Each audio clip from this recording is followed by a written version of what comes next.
Welcome to WorkFluent. Come on in, get comfortable. This one's for you.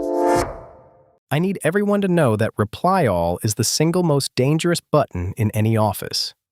Oh no, what did you do? I complained about a client in an email, and I hit Reply All instead of Reply. Ryan, seriously? The client was on that email chain, Sarah. Hi, I'm Sarah, and I have never once felt luckier to be sitting across from someone else's disaster instead of my own. And I'm Ryan, and I have fully made peace with being today's example.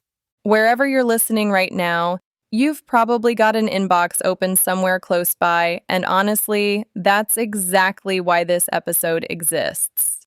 Here's what's strange about that story, actually. Nothing in it was a grammar mistake. Every word was spelled right. Every sentence was correct. The problem was never the English. It was the half-second decision sitting behind it. And that's the part 2026 still hasn't touched, no matter how good the writing tools get. AI can hand you the perfect sentence. It's never the one holding your thumb over the button. So today, we're going deep on writing at work.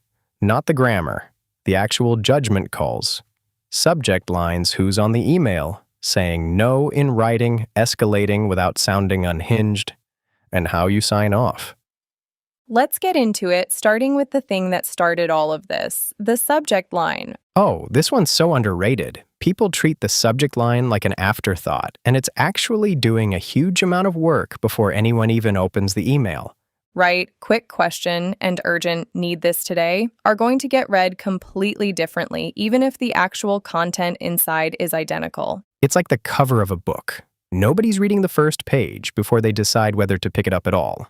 A cover before the first page. I like that. So what actually makes a good one? Specific and honest about urgency. Budget approval needed by Friday tells someone exactly what to expect and when. Quick thing tells them nothing. So vague subject lines aren't polite, they're just confusing. Exactly. And the sneaky part is, people think vague sounds more casual and friendly. It actually just makes people open it later, or not at all. Okay, subject line survived. Now the email's open. First real decision, who's actually on it? This is where my reply all disaster lives, structurally speaking. Take me through the actual mechanics of it. Who was on the original thread? It was me, my manager, and this client all looped in on a project update.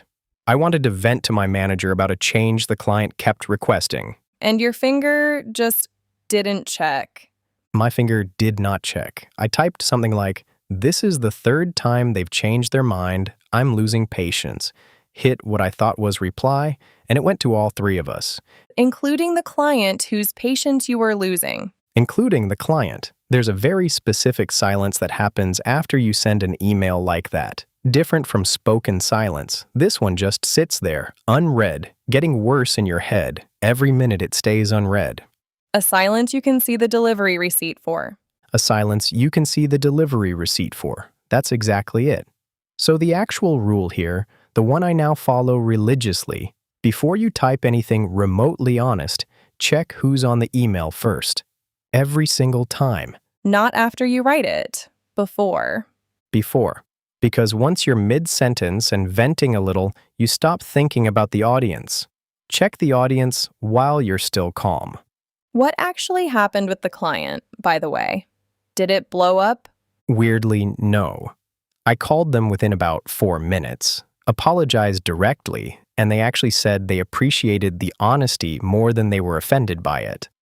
That's such a strange twist. It was pure luck, and I want to be clear, I am not recommending accidentally reply all your complaints as a bonding strategy. Noted, for the record. Okay, related but separate skill, CC and BCC, because I think people genuinely don't know the actual etiquette here. Oh, this trips people up constantly.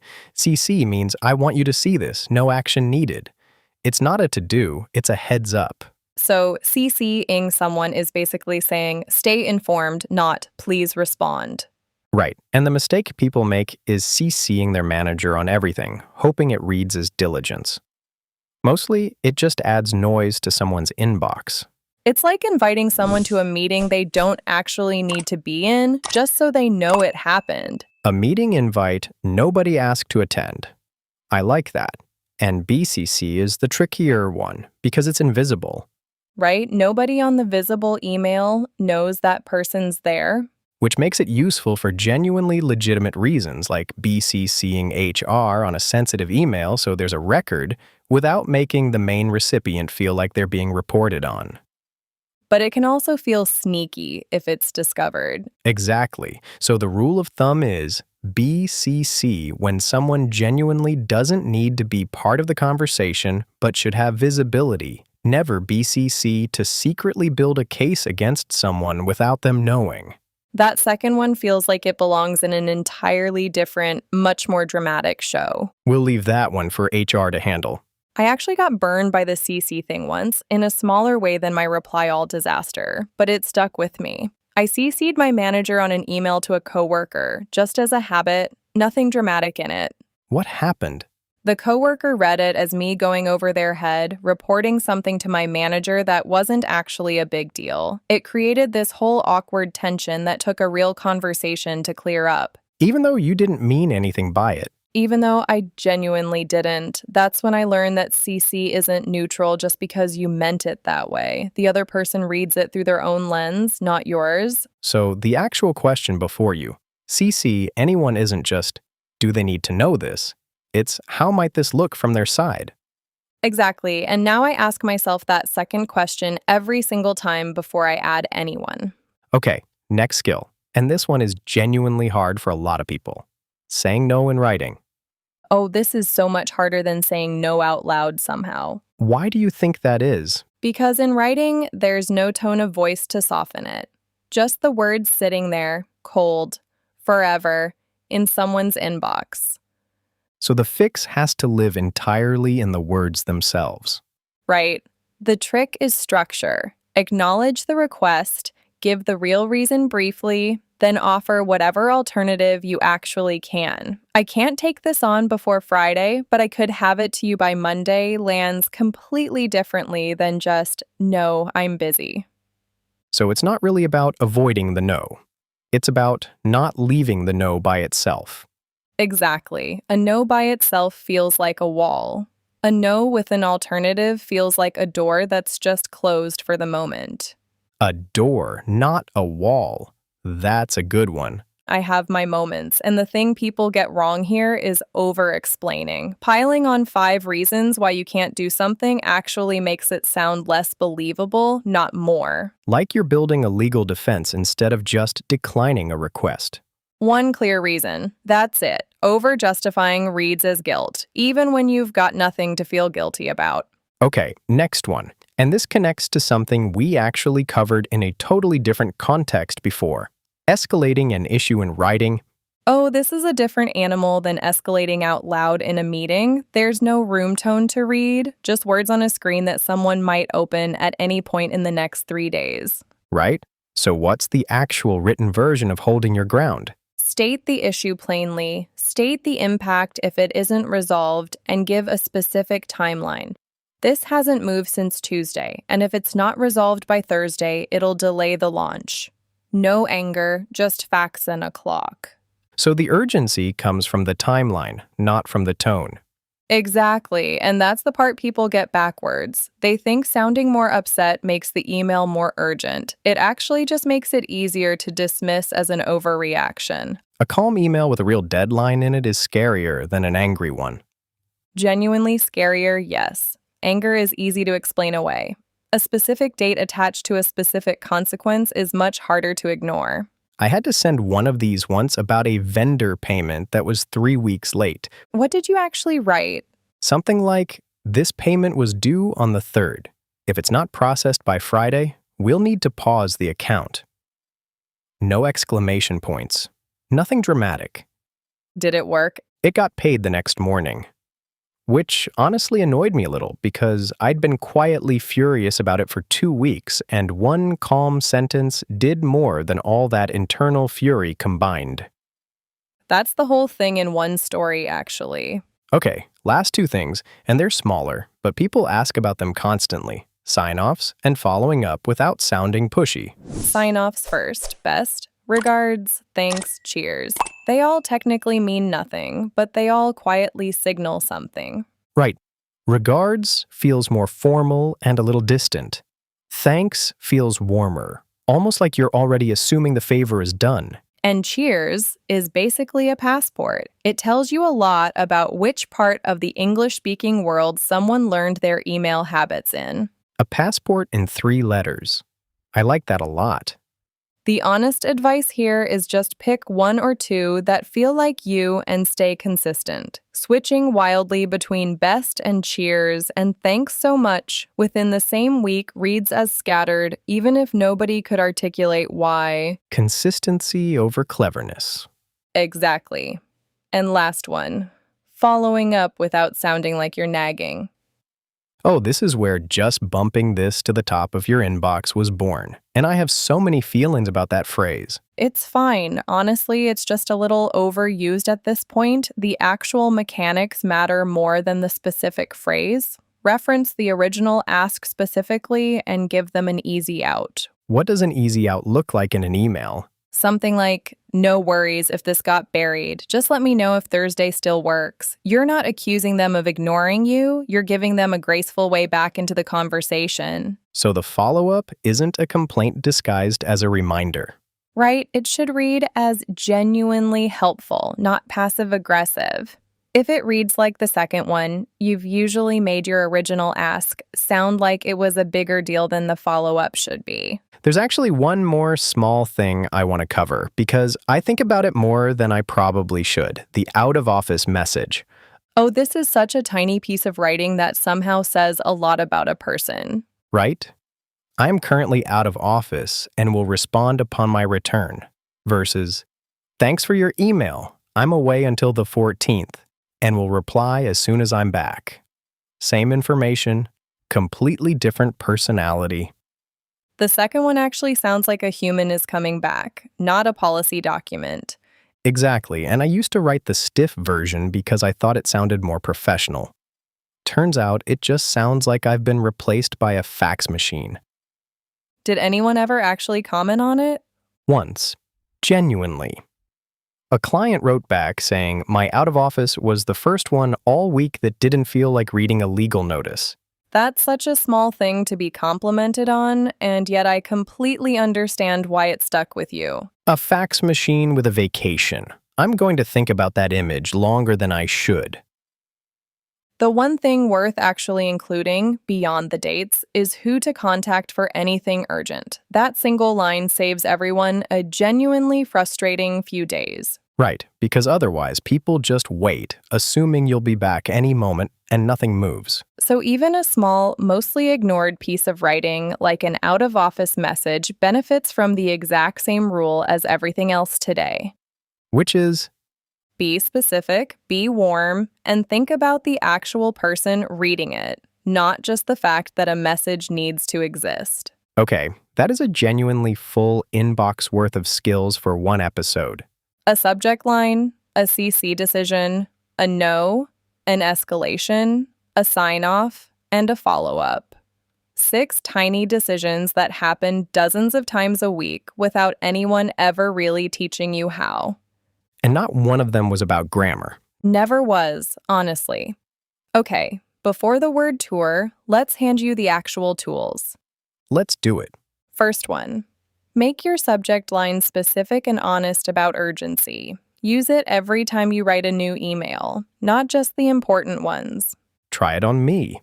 What's a bad version of a subject line for asking about a deadline? Question. What's a better one? Deadline check.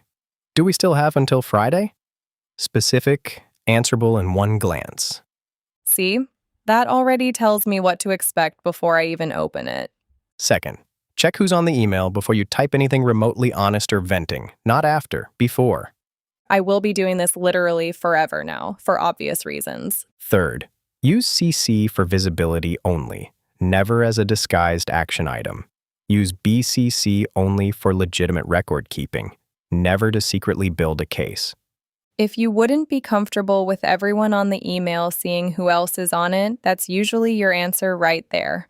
Fourth, when saying no in writing, give one clear reason and one alternative if you have it. Skip the pile of justifications. Try it on me. Can you take on this extra project this week? I can't fit it in before Friday, but I could start Monday if that still works. A door, not a wall. Perfect. Fifth, when escalating in writing, state the issue, the impact, and a specific date. Keep the tone completely calm. The calm is what makes it land, every time. And sixth, when following up, reference the original ask and give them an easy out. No worries if this got buried instead of anything that sounds like a complaint. 6 tools, 1 inbox, hopefully a few less reply-all disasters in the world. I'm still not fully recovered from mine, if we're being honest. Okay, let's go back through today's words so they really stick. First one, a cover before the first page. Yours, from the subject line section. It means the subject line's job of setting expectations before anyone even opens the actual email. From today, a vague subject line is like a book with no cover. Nobody knows whether to pick it up. And in daily life, I always write my subject lines last so they actually match what's inside. Let's repeat it. A cover before the first page. A cover before the first page. Next, a silence you can see the delivery receipt for.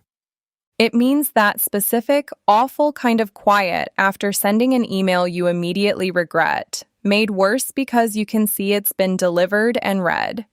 From today, waiting for the client to respond after the reply all disaster. And in daily life, I sent that text to the wrong group chat, and now I'm living in a silence I can see the delivery receipt for. Let's repeat it. A silence you can see the delivery receipt for. A silence you can see the delivery receipt for. Next, a meeting invite nobody asked to attend.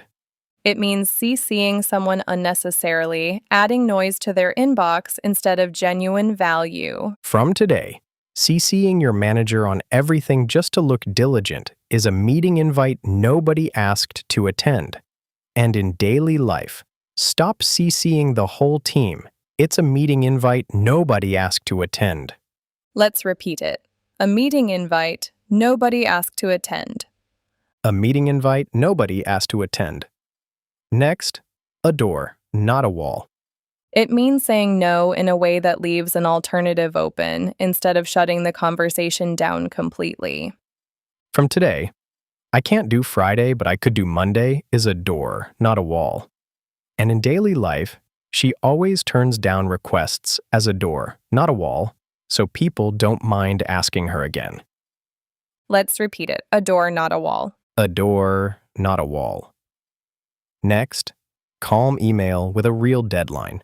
It means an escalation that gets its urgency from a specific consequence and date, not from an angry tone. From today, the vendor payment email that worked because it was calm, not because it was upset.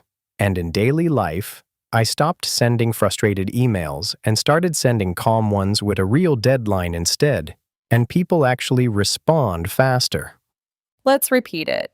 Calm email with a real deadline.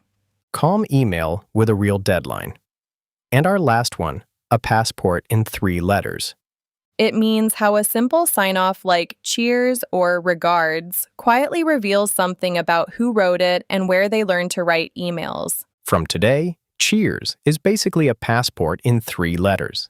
And in daily life, you can always tell where someone's from by whether they sign off with cheers or best. Let's repeat it. A passport in 3 letters. A passport in 3 letters, 6 phrases, 1 inbox, hopefully a calmer one from now on. Okay, here's your homework and it's small on purpose. Before your next email, pause for 3 seconds and check who's actually on it. Just 3 seconds. Not a whole new email routine, just 1 pause, 1 check. And if you've got a reply all story of your own, we genuinely want to hear it. Drop it in the comments. We read every single one, and I promise mine is not the worst one out there. Probably. If today saved you from even one future disaster, hit subscribe. Every week we cover the real workplace English nobody else is willing to teach. This is Ryan. And this is Sarah. And you've been listening to WorkFluent. See you next time. And Ryan, check the recipient list. Every time, I promise. And if I ever slip up again, you have full permission to bring it up on this exact podcast in front of everyone. I am writing that down as an official, binding standing agreement, effective immediately.